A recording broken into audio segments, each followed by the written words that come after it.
If you are looking for ways to improve the value of your home that will give you the biggest return when selling, but you're still on a bit of a budget, our first guest is here to help. We're fixing her microphone for her right now, so she will be ready for this in just a moment. We welcome back realtor and home design expert Tegan Enloe. Great to see you. Good to see you too. And I hear you loud and clear. Oh, perfect. Live television. We're getting it all done. Yes. So you have great ideas, budget conscious. You don't have to spend thousands upon thousands of dollars to get these simple things done. Yes, exactly.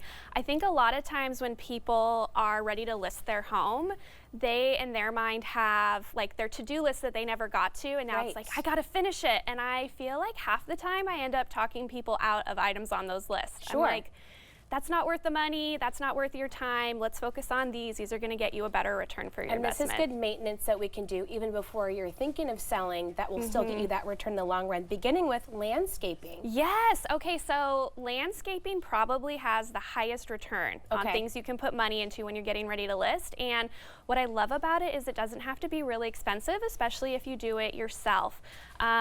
You don't have to go in and put, you know, like rows and rows of flowers or like, you know, big trees or things like that. A lot of times the best return that you get is just having clean lines and differentiating spaces, right? So, you know, making sure there's a clean edge by your driveway. If you do have garden beds, making sure that there's a clean edge between your lawn and there. Okay. Maybe putting some fresh mulch down. Simple, almost like a blank canvas where a buyer could see, if I wanted to, I could make changes, and you have a lot of space to show. That's probably the biggest thing. Yeah, and I think also you don't want them to look at it and go, oh, when I move in, I'm going to need to pull all these weeds, redo the lawn, you know, et cetera, et cetera. If it just feels like clean and ready to go, it feels less overwhelming. And I think we have some examples where we can actually visually see more of the before and after and what the payoff is. So this would be the before of, you need to get those clean lines to really upgrade. There we go. So that would be the after picture there. Exactly. It makes such a big difference. It really does, especially from a curb appeal standpoint. And you know, you only get one chance to make a first impression, and you know, usually on a listing, the first picture is of the front of the home. That's true. Okay, let's talk about curtains. Yes, all right. Easy. Yes, and not super expensive. I mean, you can get a pair of curtains, you know, for like 30 bucks for a window. That is probably one of the #1 things I go in and I either replace or add. A lot of times people will have like the blinds that go up and down in the window, but they haven't put the actual like fabric curtains up. Right, okay. So here would be a before where we're lacking that in the space. Yep, so what I did here is I put the curtains up. I went all the way like as high as I could to the ceiling line. See, yeah. Yeah, because that is gonna make the window feel bigger, the ceilings feel higher. So I usually go as high as I can, and then I actually hung the curtains further past the edge of the window. Oh, wow. So they don't block any of the window, and it makes the window feel and look bigger. Cool, and you get all that visual effect of the color and the beautiful curtains there. Okay, let's talk about paint. Also easy, you just have to kind of plan for it. Yep. I would say, well, so one thing I learned this year, well, in the last couple of years, I guess, is that paint has like a lifespan to it.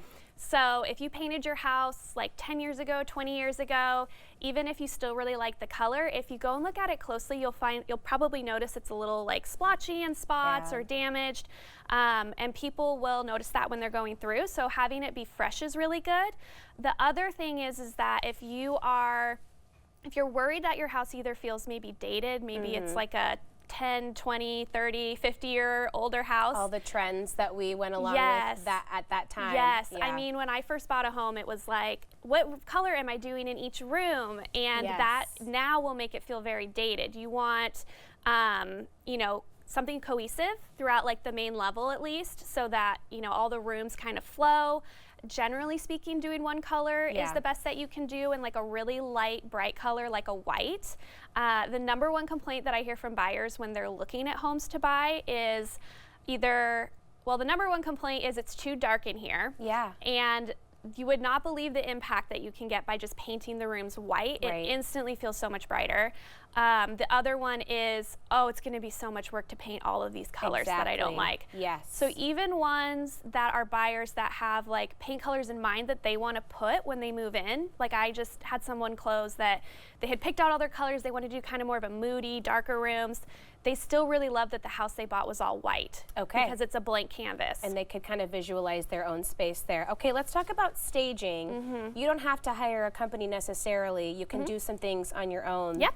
That will make the house better for the seller. Yeah, so with staging, there's a couple things that I'm looking at. If you were to come into my home, right, I have furniture in all the spots. I have like art everywhere. I've got kids' toys and art supplies. And when you're selling your house, you don't want it to feel cluttered. You don't want the furniture to feel like it's too big for the room. Okay. So a lot of what I'll find is, and I'm guilty, I have a big sectional in my house, right? It fits a lot of people. If I were selling my house, I would probably swap that for a couch and some chairs. Yeah. So making sure the furniture's the right size for the room. And it's better to have it either like have staging in there, maybe move some of your pieces around and show how the space can be used than to just have it empty.